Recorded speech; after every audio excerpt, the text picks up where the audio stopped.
This is ESPN on ABC. On a gorgeous late October day in the New York City area, not far from the Statue of Liberty, thousands of men and women who may someday be called upon to defend our freedom arrive at MetLife Stadium to watch the exciting and surprising Navy football team take on Notre Dame, the Fighting Irish playing their best football this season. As first-year starting quarterback Riley Leonard is settled in, Notre Dame has won 5 in a row. Meanwhile, Navy quarterback Blake Horvath has emerged as a Heisman contender. The Naval Academy now has an aerial attack to go with its always solid ground game. And today, the midshipmen hope to march on to their 7th straight victory to start the season. This is the American Conference on ESPN. You're watching ESPN College Football on ABC, presented by Tums Gummy Bites. It's the start of a triple header on ABC. All 6 teams you'll see today are ranked, including number 12 Notre Dame, now 6-1, and number 24 Navy, 6-0 for the first time since 1979. Hi, everybody, and welcome. Sean McDonough along with Greg McElroy.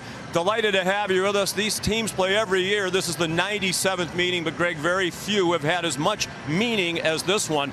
Just the second time in the last 45 years, both teams are ranked when they get together, and as a result, they both have an eye on the 12-team college football playoff.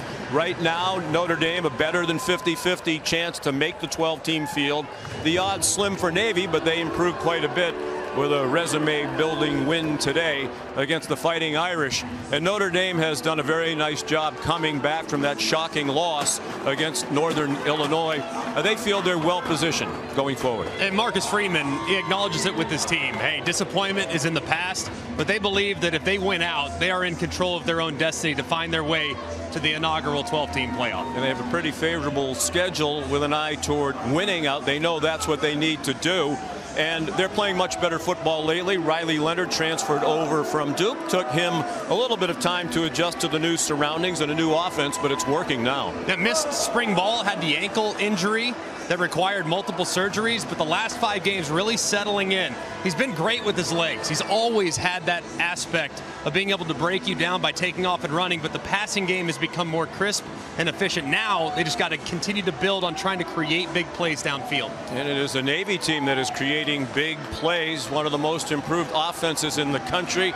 It's a hybrid of a lot of things that we'll talk about as we go along. They still run a lot of triple option. They have the perfect man to run it in Blake Horvath. Yeah, if you haven't seen this Navy offense, you're in for a treat. And Blake Horvath is outstanding. He spends 44% of the time in the shotgun. That's up from 4% 3 years ago, but he plays like a pro-style player.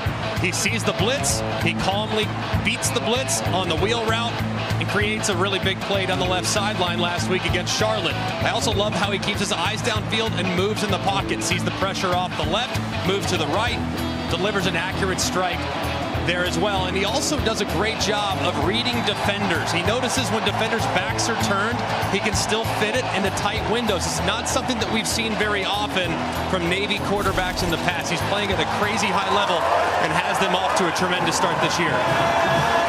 Midshipmen taking the field. This is a Navy home game. ESPN's presentation of college football on ABC will return after this message and a word from our ABC stations.